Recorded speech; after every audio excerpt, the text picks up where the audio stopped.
Estamos recebendo ao vivo aqui nos estúdios do Conexão 98, Luiz Rezende de Andrade, economista, para nos explicar sobre o Desenrola Brasil. Luiz, bom dia, obrigado por atender o nosso convite. Vamos falar um pouco sobre essa renegociação de dívida com os bancos.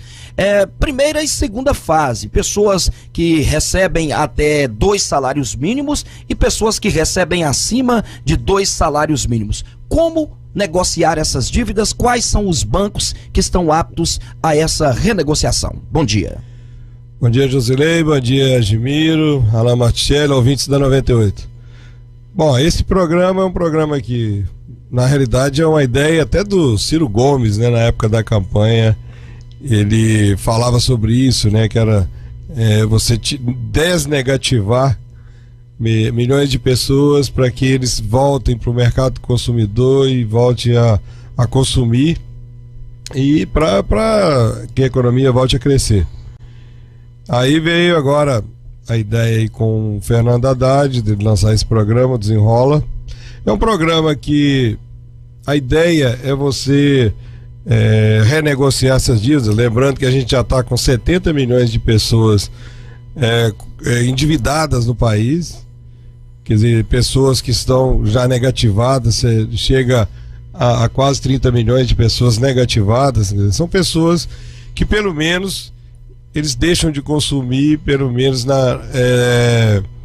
com empréstimos, né? Com crediário, né? Eles estão com o nome negativado. E a ideia é trazer esse pessoal de volta. Isso não é novidade, porque todo ano, tanto o SPC quanto a Serasa fazem esse tipo, que chamamos feirões, né? Feirões de renegociação, e os bancos também participam disso. Mas vamos lá, já que é uma política do governo e é uma política que os bancos não são obrigados a aderir, as empresas também não são obrigadas, mas todo mundo quer renegociar, quer pelo menos tentar receber o dinheiro que está lá. A novidade agora é que são 2 fases, né? O governo lançou uma fase, agora já começa a partir de agora, de quem ganha acima de 2 salários mínimos, até 20 mil reais, que seria a expectativa de atender até 30 milhões de pessoas que estão endividados. Essas dívidas foi colocada aí de 2019, 2022, quer dizer, são dívidas nos últimos 4 anos. E nessa fase aí, as pessoas têm até 12 meses para fazer o financiamento. Os bancos vão negociar com os bancos com as taxas mais baixas. Mas o melhor, o que mais assim vai atingir a maioria da população seria a segunda fase, que é com pessoas que têm renda até 2 salários mínimos e dívidas até 5 mil reais. Ô Luiz, qual a vantagem disso aí para quem quer renegociar? Às vezes a saída é claro, a renegociação da dívida para que tenha o nome limpo novamente. Mas qual a vantagem tanto para o credor, né, para quem deve? Como é que faz? O que é que o governo traz de vantagem para que essa renegociação ocorra? Bom, é só nessas dívidas até 100 reais tem a vantagem que já vai, de imediato, já vai retirar o nome do SPC. Da Serasa, tal. O nome já vai ficar limpo nessa primeira fase. Mas isso aí, a pessoa tem que entender que essa dívida não será perdoada. Vai ficar com o nome limpo e aí pode voltar a fazer crediário, a pegar empréstimo em banco com o nome limpo. Mas isso é uma situação assim que meio estranha, né? Porque a pessoa continua devendo e vai ter que pagar. O governo está oferecendo condições de pagamento. A pessoa pode pagar à vista, é lógico, né? Ou até em 60 meses essa dívida. E os juros já está estipulado nessa aí de até 2 salários mínimos, o juros é de 1,99% ao mês. Não é um juro tão barato, mas como a gente vê aí no crediário hoje, juros em torno de 5, 6, 7% ao mês. Então você tem que comemorar um juro hoje de 1,99, que ainda continua sendo um juro muito alto. A vantagem disso aqui é que os bancos não são obrigados a fazer nenhuma dessas negociações. Alguns bancos já aderiram, outros não. No primeiro momento nem a Caixa Econômica nem o Banco Brasil tinham aderido, mas eles acabaram aderindo na pressão, né, do próprio governo. Então, para que os bancos aceitem essa negociação, o governo ofereceu algumas vantagens, né, para os bancos. Eles vão tirar isso aí do balanço como prejuízo, vão jogar no lucro e eles vão ter um benefício tributário. Além de que o governo é avalista dessas dívidas até R$100. Então os bancos podem financiar e se a pessoa não pagar, teoricamente o governo vai pagar para eles, né? Essa é a ideia dessas dívidas até R$100. A gente não sabe o alcance disso, vamos ver quantas pessoas vão aderir a isso, mas a expectativa do governo é que seja beneficiado até 17 milhões de pessoas, né, nessa segunda fase. A gente vê isso como uma decisão política, né, uma decisão bem populista, né, do governo de fazer esse tipo de projeto. Mas a gente não sabe o alcance geral disso, quanto que vai chegar, vai injetar na economia esse dinheiro. De qualquer forma, estamos chegando no final do ano aí, e qualquer forma que o governo utilize de colocar mais gente para consumir, isso vai melhorar a economia, em função, inclusive, dos últimos dados agora sobre a economia, que a gente pode falar daqui a pouco. Pois aproveitando a oportunidade, se falava a respeito dessa segunda fase que atinge, pelo menos a expectativa, de um maior número de cidadãos brasileiros que estão com essa situação.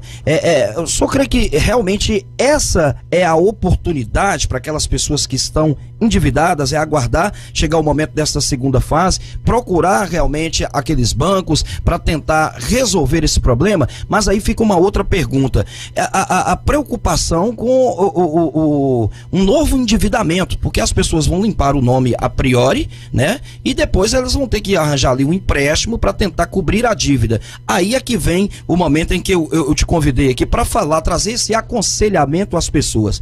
Porque se eu devo hoje R$3.000, eu vou fazer um empréstimo no banco para que eu possa limpar o meu nome. Como eu posso não cair na famosa bola de neve fazendo um empréstimo para pagar uma outra dívida?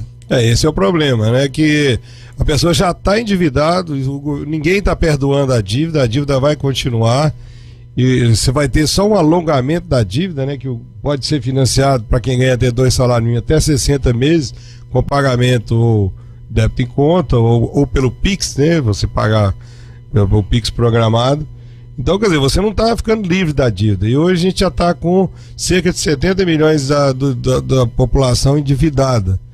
Se a pessoa não liquidar isso aí e está aberto para novos empréstimos, vai estar mais endividado ainda do que já está hoje. Então você está, na realidade, você está transferindo o problema para frente.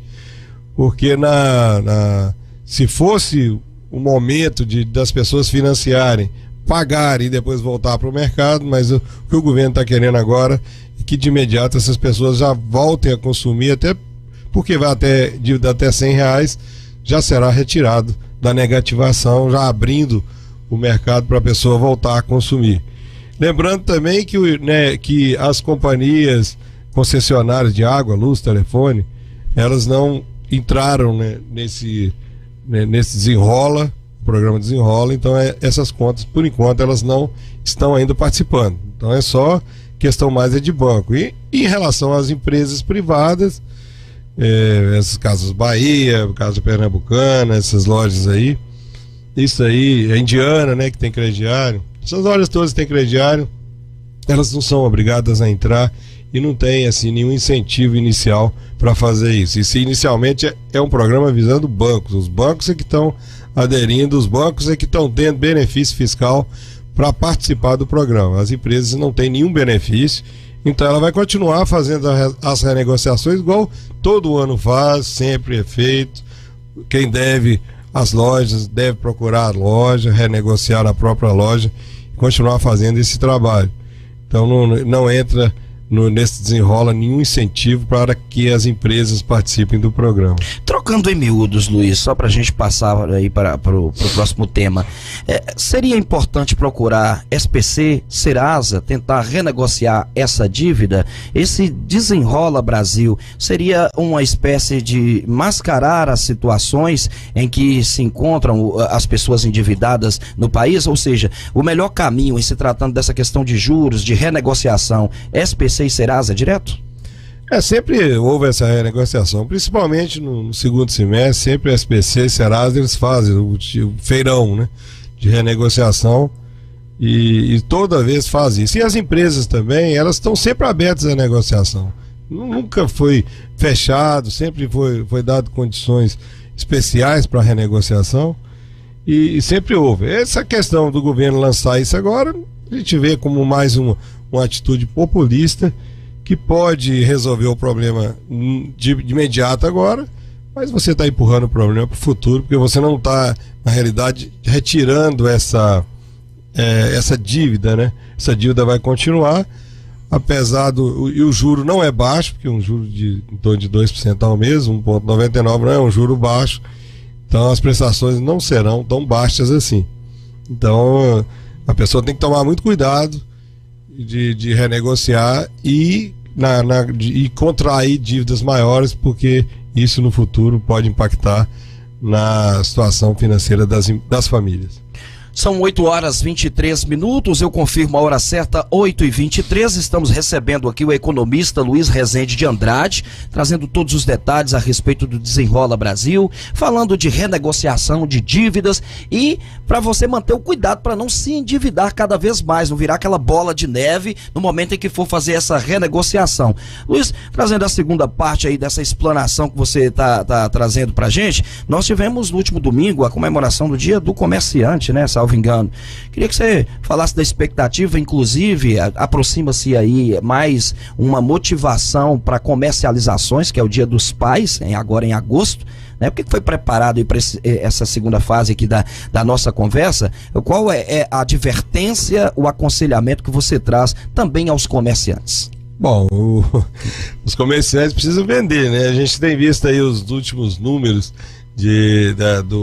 da economia, do crescimento da economia. O comércio não tem crescido, o comércio está patinando e isso já é reflexo, né, da própria inflação, porque o interessante é que a inflação está caindo, né? A gente está vendo aí, até o mês passado nós tivemos uma deflação de 0,01%, que foi comemorada aí pelo governo, tal, como se fosse um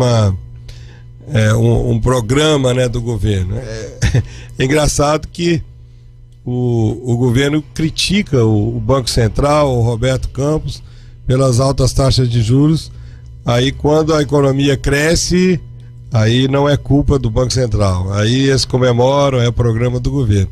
Aí quando você tem uma deflação, aí também não é resultado da política do Banco Central. Quer dizer, é uma questão, cada um tem a sua, o governo tem que fazer o populismo dele, mas a gente vê que a realidade não é essa, não. A realidade é que a inflação está caindo em função do Banco Central estar controlando a inflação através do aumento das taxas de juros, ou da manutenção dessas taxas de juros altas. E agora, pelo menos, a expectativa é que na próxima reunião do Copom, agora no final do mês, que aí já comece a cair as taxas de juros. Mas ainda existe um sinal amarelo lá, que mais para vermelho, que a inflação foi uma deflação, mas quando você vê a inflação de serviços foi 6,2%. Então, quer dizer, você está caindo, a inflação é uma média de vários índices. O índice de inflação do setor de serviços continua alto. Serviço envolve aí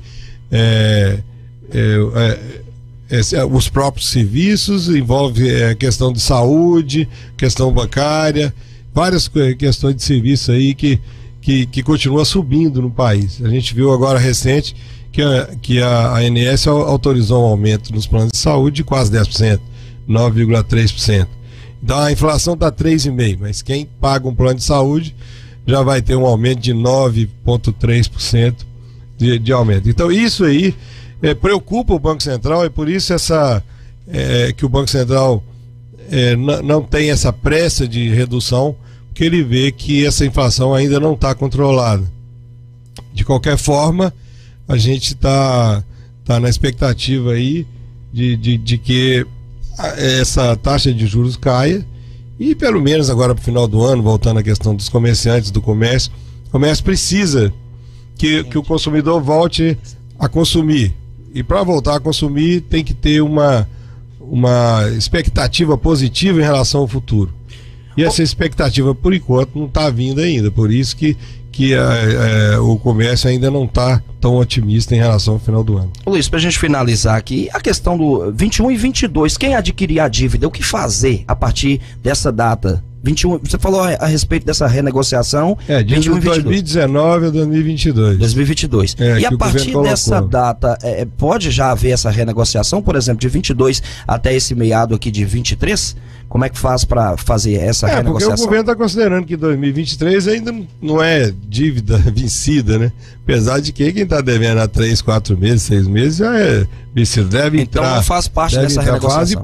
Faz parte. Colocou no projeto lá, mas vai fazer parte, os bancos, na hora de renegociar, vai negociar um pacote total. Até quem tem dívida antes de 2019, também os bancos têm maior